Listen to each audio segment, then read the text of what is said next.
Hey guys, what is happening today? My name's Mike from WC Rescue Adventure, bringing you a pretty cool video of this Condor Kephart blade blank that I acquired from Mission 33 from my favorite subscription, the Battlebox. This is going to be kind of like a mini review slash assembly. I'll try to make it as short and informative as I can. Before we get started though, I want to thank everyone for the big support on my leather knife handle video. Where I made that handle. And I want to thank everybody for the suggestions that I got. So I'll keep all those in mind, and big shout out to you guys. So let's get started and see what we can do. So some quick specs before we get started. The blade itself has an overall dimension of 9 inches. The blade length, or the cutting length, is 4.5 inches, and a thickness of about 3 millimeters. So let's go ahead and cut this thing out of the bag and get some close-ups of it.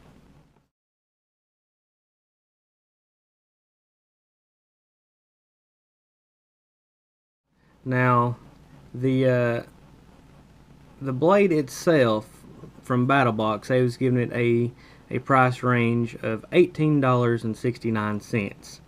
The price they put on the blocks and the brass pins was a whopping $7.99.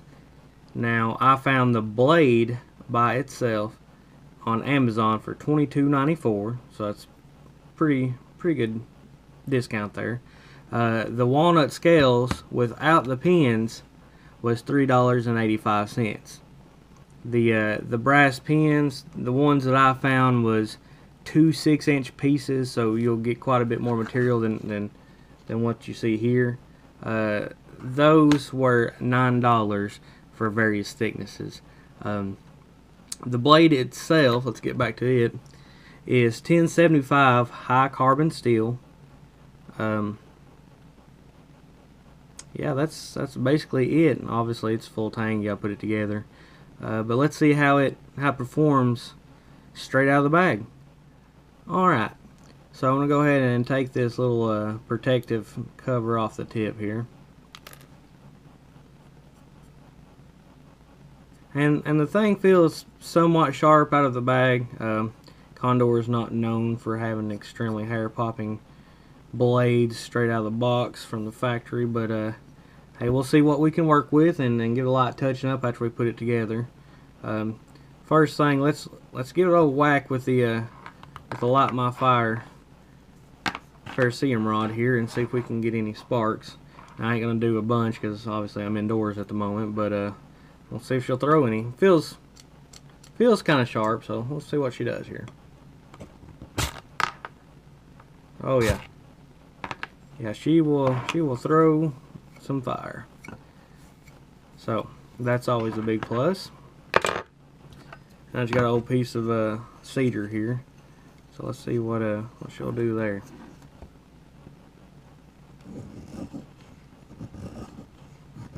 Of course, this is pretty dry stuff.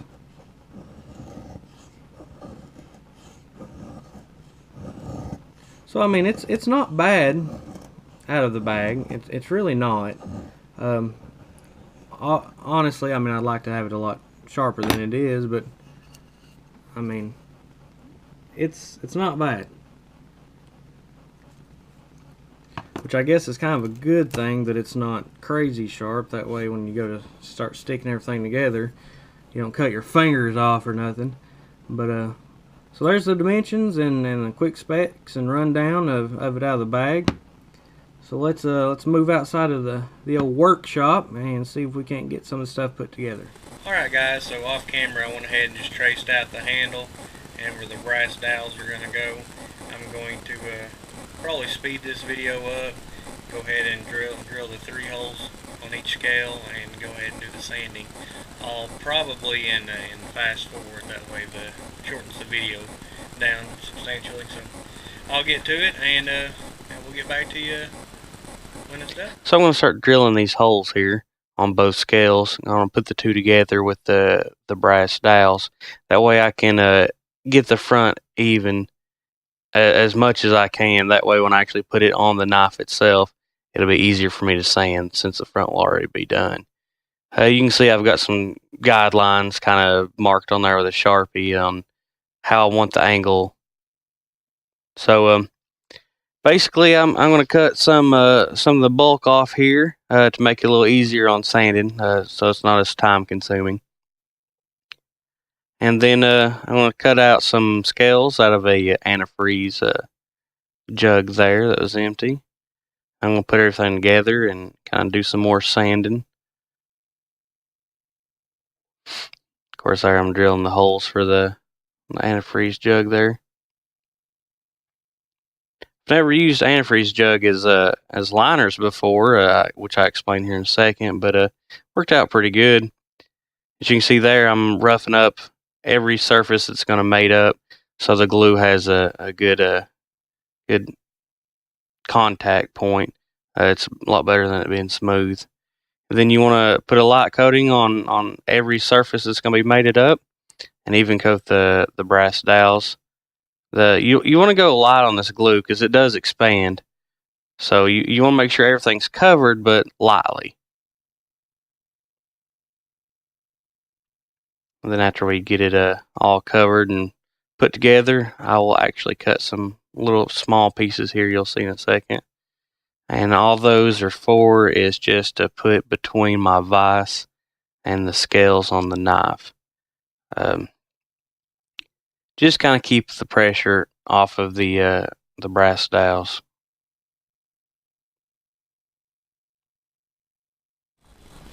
Alright guys, so I got this in the vise. I'm gonna let it set for a while, let it set up. That Gorilla Glue takes a little while to set up and it expands. So when I get back, I'm gonna probably take a razor blade and cut the excess glue off, and go ahead and the plastic that I use is actually part of the antifreeze jug, so I'm going to trim it off too. I've never used an antifreeze jug for liners before, but we'll see how it goes and try these out, and we'll get back with you when it sets up. Off camera, I went ahead and trimmed up the plastic just to make it a little more manageable when I went to sand. And the first thing I done was trimmed up the brass dowels, made it flush with the scales there. And then I started working my way around the handle, just trying to get the wood flush with the metal tang. That way I have a good surface to start with. And what I do is basically work my way around, and once I get it flush, then I can start kind of shaping it, making parts more rounded, and start putting like the finger choil, I guess you would call it, up at the front, and just mainly work out the rough edges and just do a good rough sand, because as you'll see here in a minute, we'll get in and do some hand sanding. All right, so doing some hand sanding, I'm going to work my way from, I think, 60 grit all the way to 1000. I show it, but obviously sped up like this, you don't get to see it.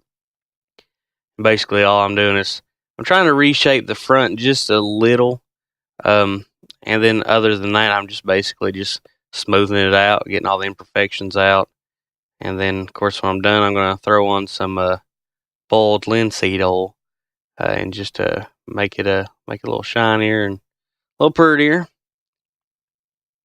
And that's basically it. We started with blocks, and we've ended up with a nice round handle. And of course, it's not going to fit everybody. I made it just for my hand, but man, it's comfortable. Those walnut scales, man, they just feel amazing. And that linseed oil really brought it out. So hope you enjoyed my video. Hope you enjoyed the knife. It's fun to make. Don't forget to like and subscribe, and maybe if y'all want, I can do the next video will be making a leather sheath for it. Just let me know. Drop me a line in the comments, and enough response, we'll get a sheath made.